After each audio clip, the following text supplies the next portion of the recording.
They called me the family disappointment. It wasn't said to my face, at least not always.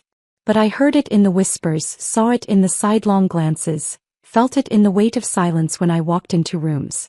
I'm Amanda Mitchell, and until last week, I was the black sheep of a family that measured success in degrees, job titles, and country club memberships. The day everything changed started like any other Thanksgiving at the Mitchell estate. I parked my modest Honda Civic between my brother James's Tesla and my sister Catherine's Range Rover. The contrast wasn't subtle, but then again nothing in my family ever was. I checked my reflection in the rearview mirror, adjusting my simple black sweater.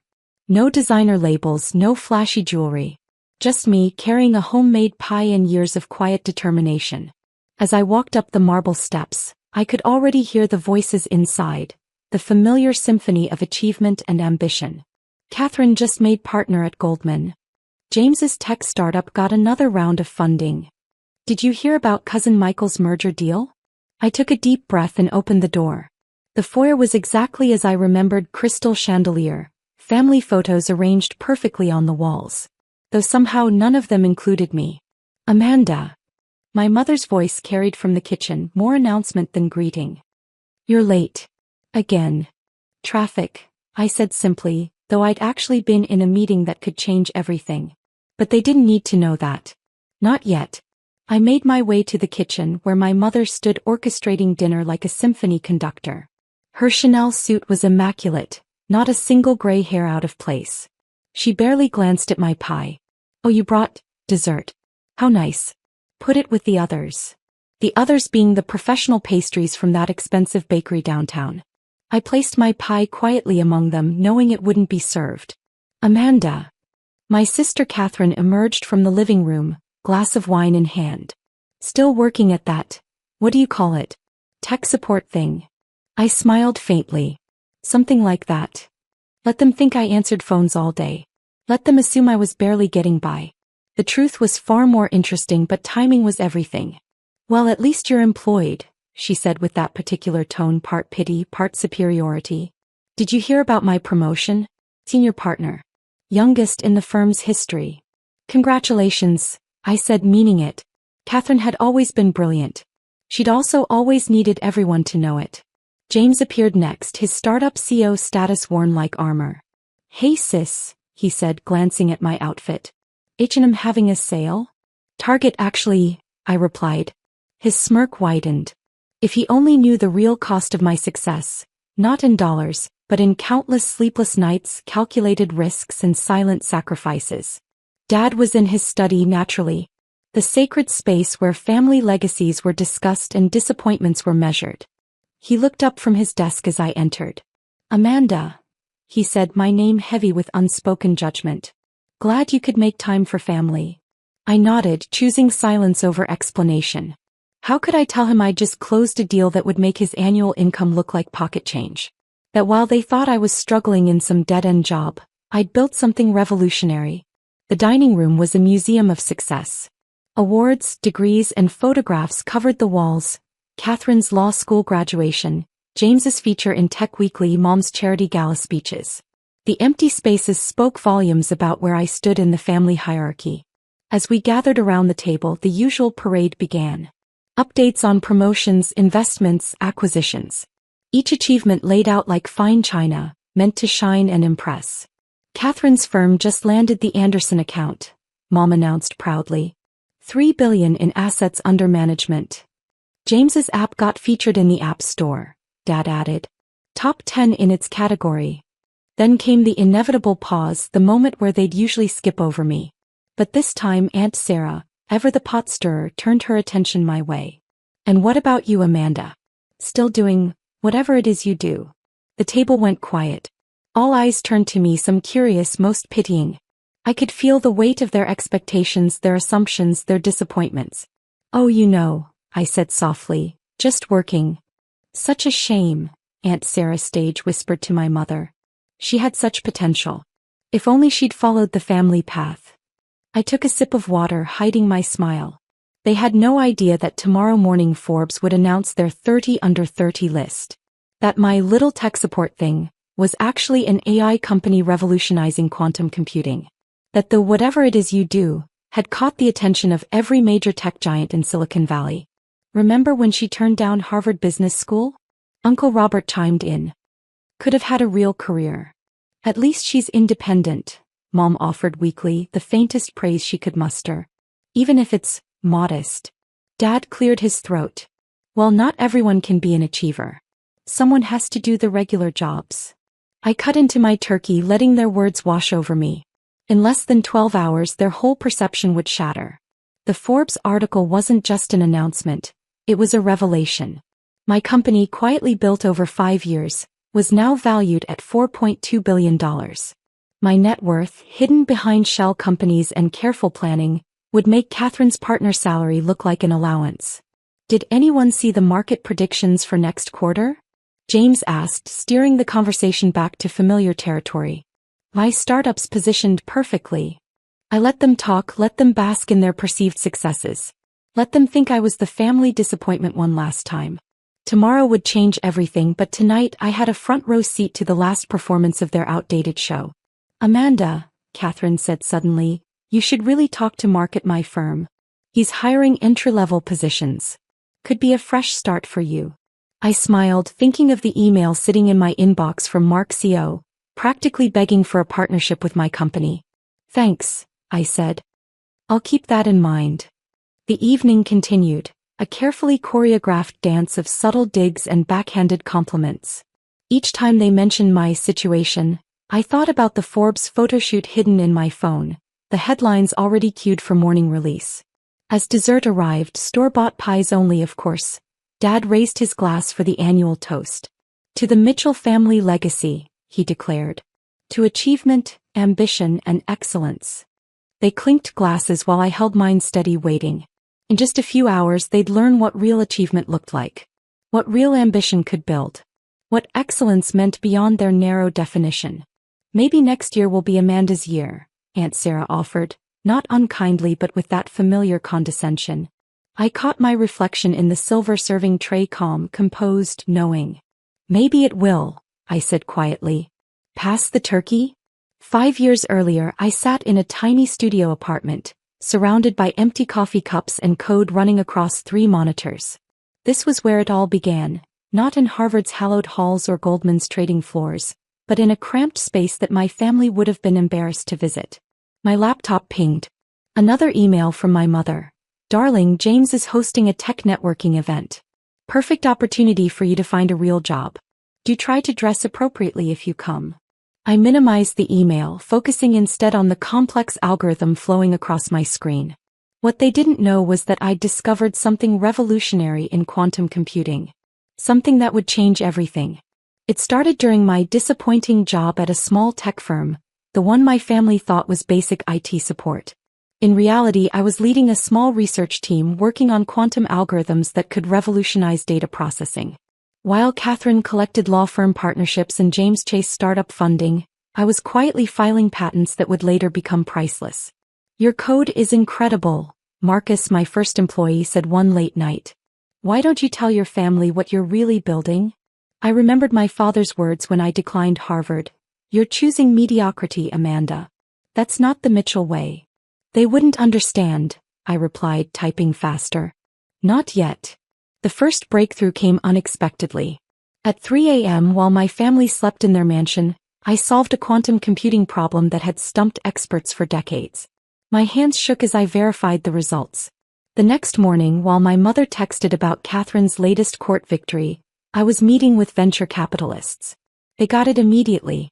This is revolutionary, one said, sliding a term sheet across the table. We want an early stage. Whatever you need. I took minimal funding, maintaining control. Built everything from ground up, selecting each team member carefully. We worked in an unmarked office building, away from the tech hub where James hosted his networking parties. Every family dinner became an exercise in restraint. Thanksgiving, Christmas, Easter, each holiday a parade of achievements that weren't mine. Or so they thought. Still at that help desk job? James would ask while my company quietly acquired his competitors. You could always go back to school, Mom would suggest as I signed contracts worth millions. I lived simply, drove my old car, kept wearing non-designer clothes. Every dollar went back into the company. When Catherine bought her Range Rover, I was buying server farms. When James celebrated his app's millionth download, I was developing technology that would make his look primitive. Then came the government contracts. The military implications of our quantum computing breakthroughs attracted attention at the highest levels.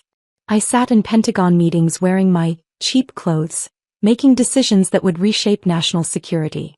"Sorry I missed your charity gala, Mom," I'd say over the phone while signing classified documents. "Work's been busy." "Oh darling, answering phones must be so exhausting," she'd reply. The company grew. Quietly, strategically. No flashy press releases, no social media buzz. Just solid innovation and execution. My team understood the vision. We weren't building for show, we were building for impact. One Tuesday morning, my CFO walked in with a valuation report. "Amanda," she said, "we've crossed 4 billion. I stared at the numbers while my phone buzzed with another family text. Catherine bragging about her new summer house. The irony wasn't lost on me. The Forbes reporter called on a Wednesday.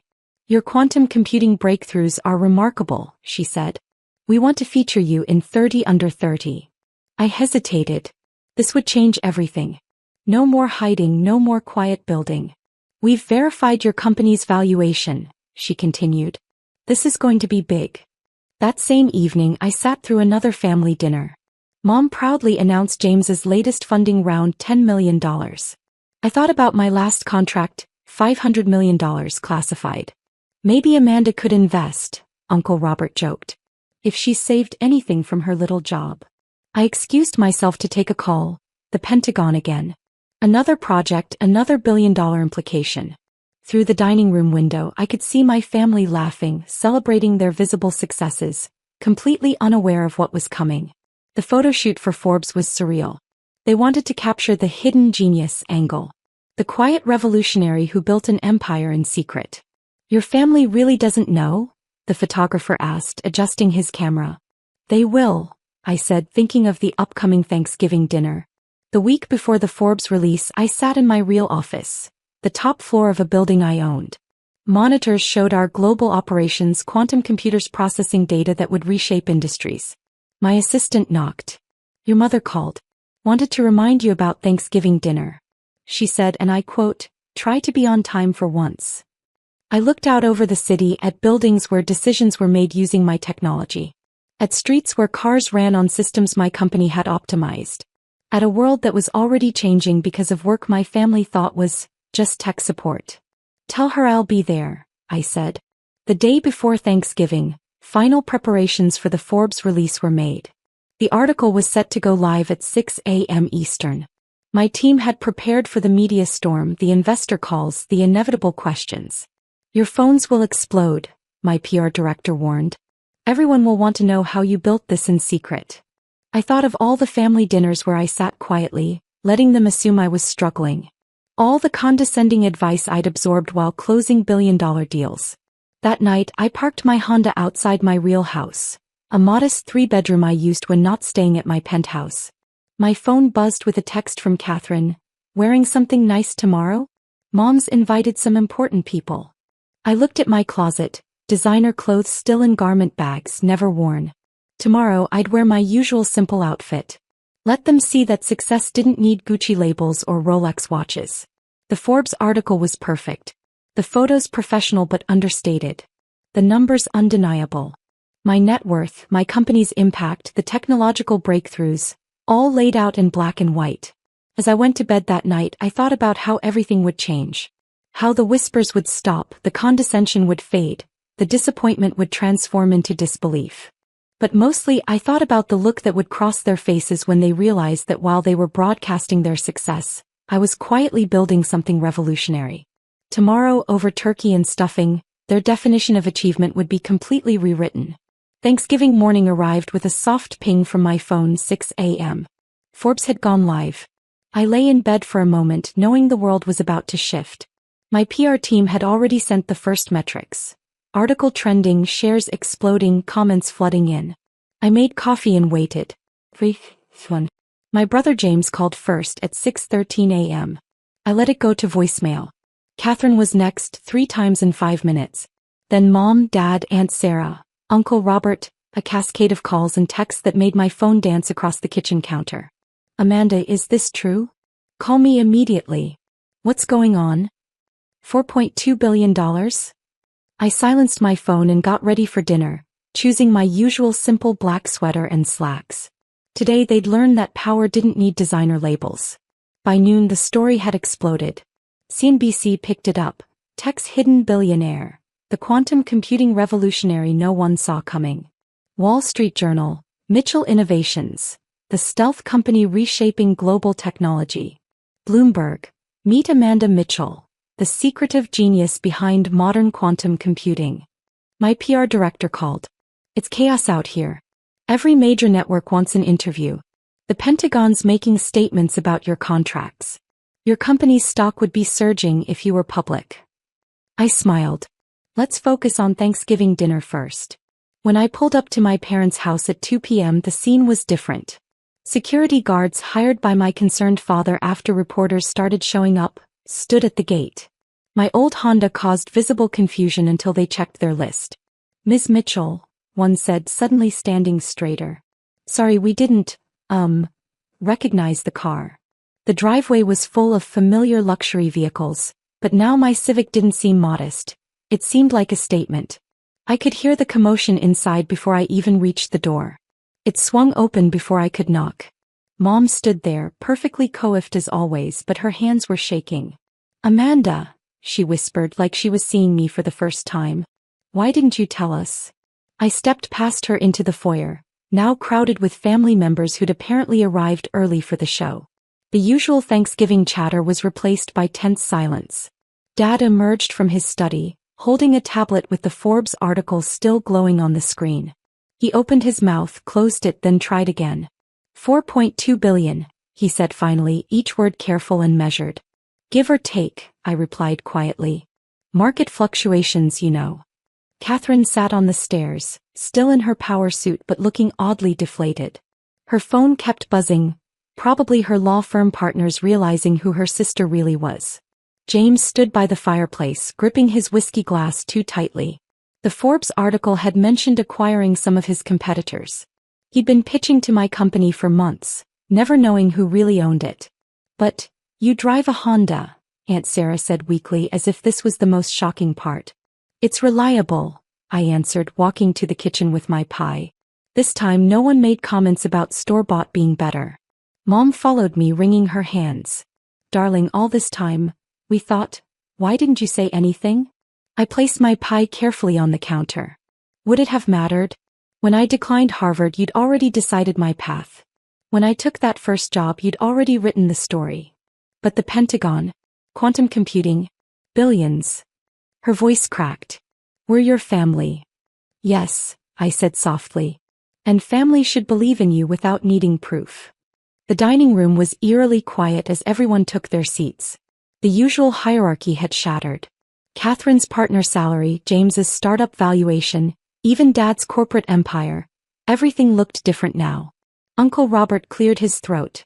Well, this is unexpected. Is it? I asked, looking around the table. Or did you just never bother to expect it from me? Dad stood suddenly, wine glass in hand. His traditional toast, but for the first time he seemed uncertain. To the Mitchell family legacy, he started, then stopped. The words, achievement, and excellence, stuck in his throat as he looked at me. To quiet revolution, I offered, raising my water glass. To building rather than boasting. To success that doesn't need announcements. Mom fainted then, actually fainted, when someone's phone showed another headline. Mitchell Innovations receives $10 billion buyout offer. As they rushed to fan her, I stayed seated, calmly cutting my turkey. Pass the cranberry sauce? I asked James, who hadn't moved since the Forbes notification hit his phone. You bought Comtech last month, he whispered. That was you. Among others, I nodded. Your pitch was interesting, by the way. Just not quite what we were looking for. Catherine found her voice next. Mark, my firm Sue, he's been trying to reach you all morning. I know, I said. We're restructuring his company's entire digital infrastructure. The contract's worth more than your firm's annual revenue. Dad returned, helping a wobbly mom back to her seat. Their faces had lost that certainty, that assured confidence that they knew best. "Why now?" Dad asked finally. "Why reveal everything today?" I looked around the table at the family photos on the walls that had never included me, at the awards and achievements they'd celebrated while dismissing mine, at the empty spaces where my successes should have been displayed. "Because today isn't about revealing success," I said quietly. "It's about revealing truth. About showing that achievement doesn't always wear designer labels or drive luxury cars. Sometimes it works silently, builds steadily, and changes the world without needing applause." Aunt Sarah dabbed her eyes. "We've been horrible to you." "No," I corrected her. "You've been blind. There's a difference." My phone buzzed. The president's office requesting a meeting about national security implications of our quantum technology. I declined politely. Today was for family. "I have a confession," I said, looking at my mother. "That tech support job you thought I had? I owned the company. That small office you refused to visit? It was one of 30 worldwide. That simple life you pitied? It was a choice." Mom's hands trembled as she reached for her water. "All those holidays you missed. I was in Pentagon meetings, Mom. Or signing contracts in Tokyo. Or developing technology that will help cure diseases." The silence that followed was heavy with realization. Years of assumptions crumbling, of certainties dissolving, of hierarchies collapsing. "What happens now?" James asked, his voice small. I smiled genuinely this time. "Well, we eat turkey. But really talk. And maybe we learn to see people for who they are, not who we assume them to be." Dad stood again, this time without his wine glass. "Amanda, I know," I said softly. "Pass the turkey." As dishes were passed and plates were filled, I felt the shift in the room. The family disappointment had become the family revelation. The quiet daughter had become the powerful CEO. The assumed failure had become the unprecedented success. But more importantly, the masks had fallen. The pretenses had crumbled. And maybe, just maybe, real family could begin. My phone buzzed one final time, another headline. Mitchell Innovations announces revolutionary cancer detection technology. I smiled, reaching for the mashed potatoes. Anyone want to hear about what I really do for a living? And for the first time in years, my family truly listened.